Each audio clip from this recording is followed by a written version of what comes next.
What's going on YouTube? It's Hayes, and in today's video, I'm going to be giving you guys top 10 things that I wish I knew before I started making music.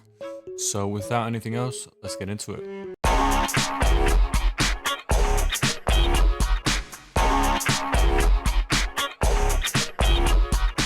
When I first started making music, I thought that it was going to be pretty simple. I thought it was going to be all fun and games. I thought I would just get a microphone and just start making music and it would be, fire and everything. But I couldn't be more wrong. Learning how to make music when you're not naturally gifted is probably one of the hardest things to do. Going into making music and thinking that it's going to be simple and easy and then just failing horribly at it is very, very discouraging. But trust me guys, if you push through and persevere, it will get easier. But one thing is the journey is going to be long. You just got to have patience and the improvement will come a long way.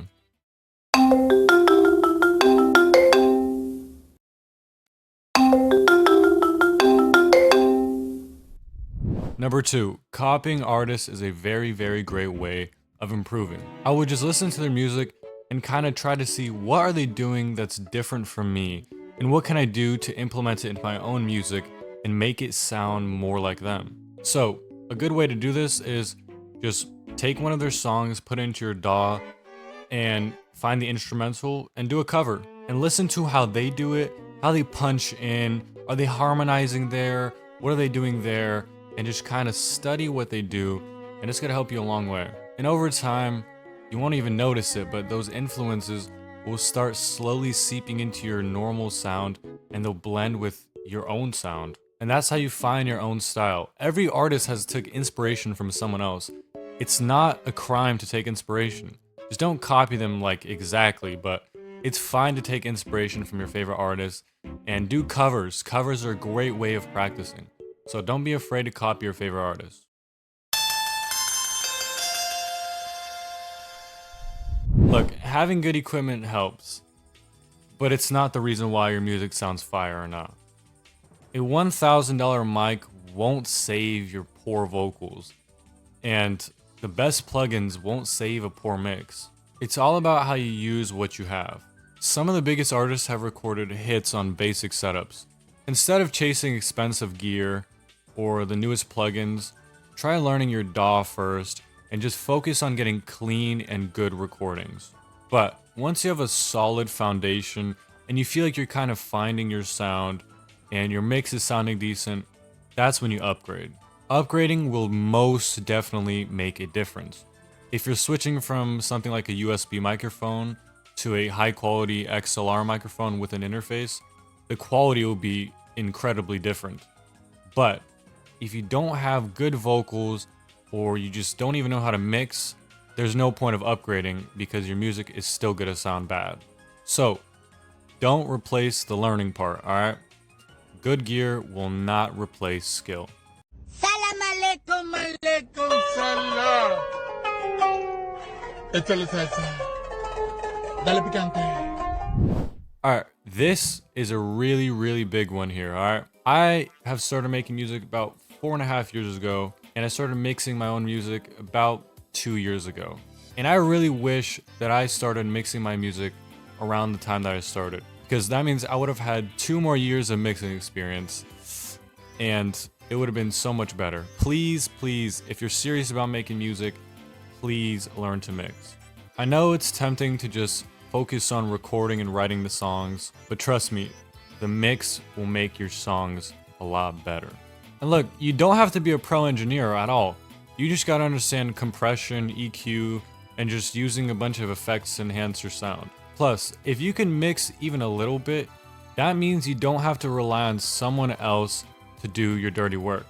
So don't sleep on mixing. The earlier you learn to mix, the better your music will sound in the long run.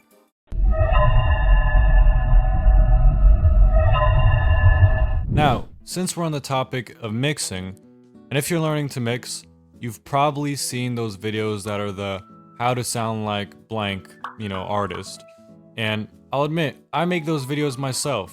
And these videos are really, really helpful, no doubt about it. The presets give you the general vibe, of the EQs, the compression, and the reverbs, and maybe even the autotune settings that bring you a lot closer to what the artist sounds like.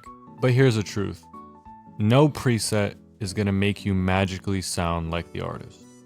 Your voice is really what makes the biggest difference.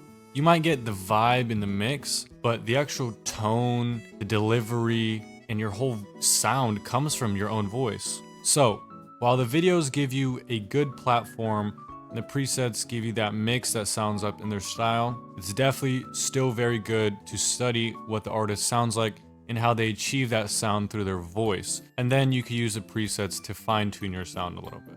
So, presets are still very good to get you in that general area of the sound, but they won't magically make you good at music. So, if you're clueless about how to get that certain sound in your mix and you still need help, I have a whole lot of videos on my channel that explain it and go through it in depth, so definitely check out my channel. Yo guys, if you made it this far, comment down below, Hayes is the best. And also check out my videos on my channel, my other ones, and also check out some of my music. It's very good. So, yeah, without anything else, please like, subscribe, check out my music, and let's get back into the video. Alright guys, for this tip, I'm going to share something a little more personal. So, when I first started experimenting with my voice and my music, I started off with vibrato, which is kind of the thing that you do where you like shake your voice and make it sound cool. And I felt really cringe. Like, I felt stupid. But eventually, you know, I kind of understood how to do it and it just came alive, you know? You're gonna have discomfort while trying to try something new. I mean, doing falsettos, which is the thing where you like, kind of like do your voice high. I'll put it on the screen, the definition of it. But when you do that, it sounds embarrassing. You sound stupid. But you gotta push through all that, push out through the discomfort, and you're gonna improve a lot more and find out things you didn't know how to do with your voice. Because honestly, if I didn't force myself to experiment with all these things, my sound would just be bland. And in music, you don't want to be bland. So experiment, you might find out you can do something crazy with your voice. Look about now. Yeah, I understand. Yeah. I understand. Look about now. Now, putting a song out is pretty nerve-wracking, right?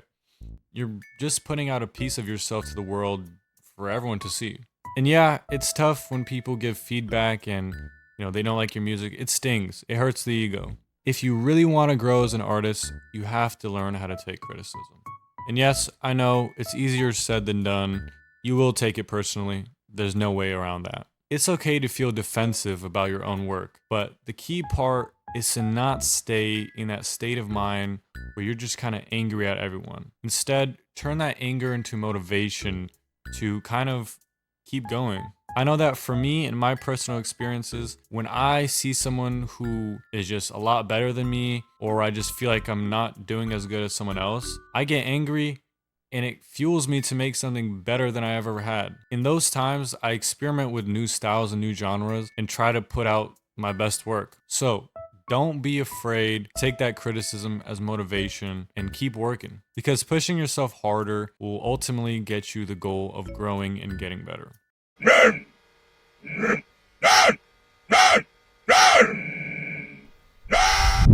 Okay, so I'm most definitely a perfectionist.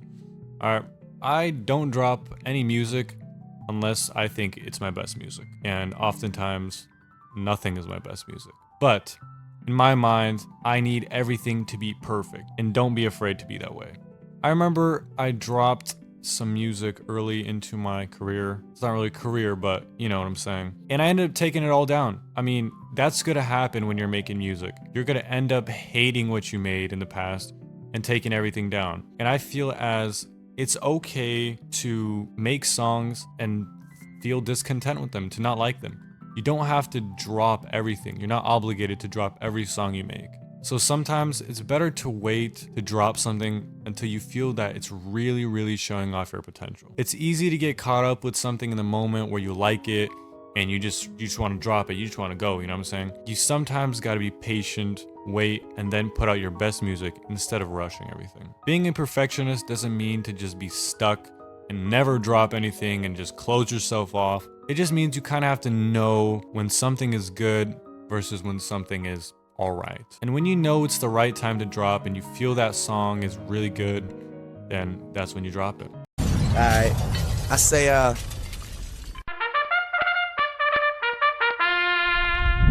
Alright, this tip is actually very important. It might not seem as important, but it is. If you ever just feel like you don't know what to record on, or you just want to explore a different genre, make a joke song, but actually try on it.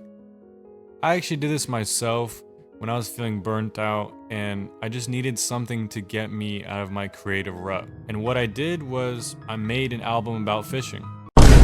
Yeah, fishing. I mean, that sounds stupid, but I mean, when you're bored, you just gotta do whatever you can, you know? And it really helped. I explored genres that I never thought I would, and I had a lot of fun, and I made some fire music, even though it was about fishing. But sometimes these things are what you need to get your creativity flowing again and make music fun. Oftentimes, artists get caught up with having to make the next crazy song, and I gotta make a hit, and then music just doesn't become fun anymore. You become a tryhard. And sometimes you just need to step away from all the seriousness and make some joke songs and kind of have fun with it. Have fun with music, that's the main thing. So, the next time you're feeling stuck, make a joke song. It's gonna be fun, and it's gonna be worth it.